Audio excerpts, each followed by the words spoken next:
সবকিছু জানুন, নিজেকে সুস্থ রাখুন। আমরা অনেক সময় বিভিন্ন জায়গা থেকে খাবার খেয়ে থাকি, বিভিন্ন দোকানে, বিভিন্ন রেস্টুরেন্টে, বিভিন্ন বেকারিতে। তো এই খাবারগুলোর প্রক্রিয়া, উৎপাদন প্রক্রিয়া কিভাবে হচ্ছে সেটাকে আমরা জানি? আমরা অনেকেই জানি না, এবং আমাদের অনেকেরই জানার সুযোগ হয়ে ওঠে না। চাকরি সূত্রে আমি এই বিভিন্ন ধরনের খাদ্য উৎপাদনকারী প্রতিষ্ঠানে যাওয়ার সুযোগ হয়েছে। তো আজ আমি শেয়ার করব আমরা বেকারির ভিতরের পরিবেশটা আসলে কেমন দেখি, এবং এই খাবারগুলো খেলে আমাদের কতটা স্বাস্থ্য ঝুঁকি রয়েছে, বা আমাদের স্বাস্থ্যের জন্য এই খাবারগুলো কতটা উপযোগী।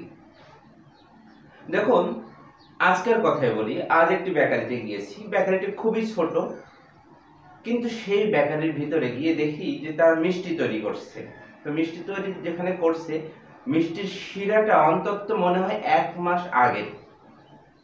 অথচ সাধারণত বিএসটিআই নিয়ম অনুযায়ী একটা মিষ্টি উৎপাদনের পর 3 দিন পর্যন্ত মোটামুটি ভালোই থাকে, খাওয়া যায়।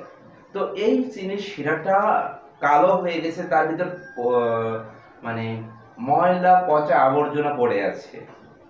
এবং যে পাতিলে এই শিরাটা আছে, আমি দেখেছি ওই পাতিলটি আপনি হাত দিয়েও ধরতে পারবেন না। হাত দিয়ে ধরতে আপনার ঘৃণা হবে, আপনার অরুচি আসবে, ওইটা যদি মনে হয় আপনি খেতে পারবেন না।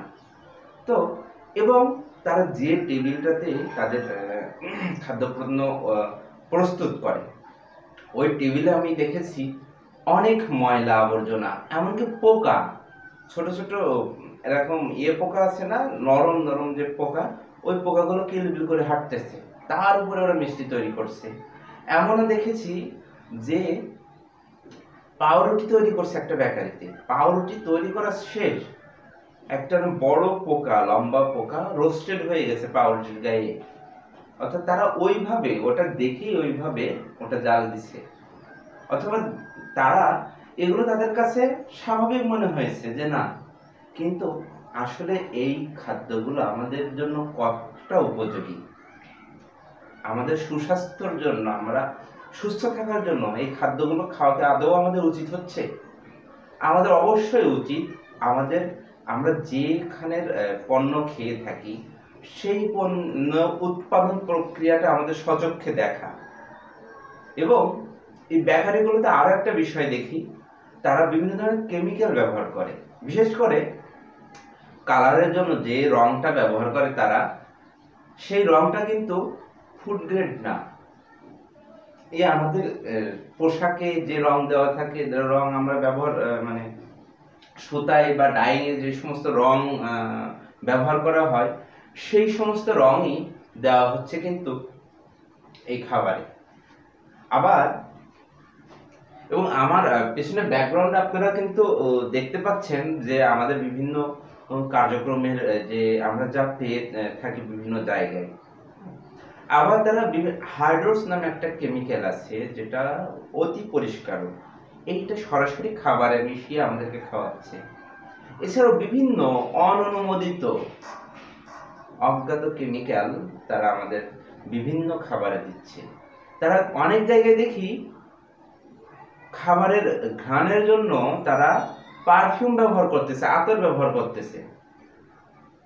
বুঝতে পারছেন? তাহলে আমাদের কি খাওয়াচ্ছে?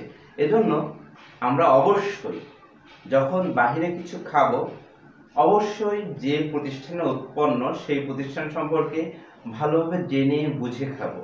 এবং এই আরো একটা বিষয় বলি, এই উৎপাদন প্রতিষ্ঠানগুলো কিন্তু ছোট থেকে বড় সকল ধরনের প্রতিষ্ঠানে, এই আমি যে কথাগুলো বললাম এগুলো খুবই কমন ফ্যাক্টর।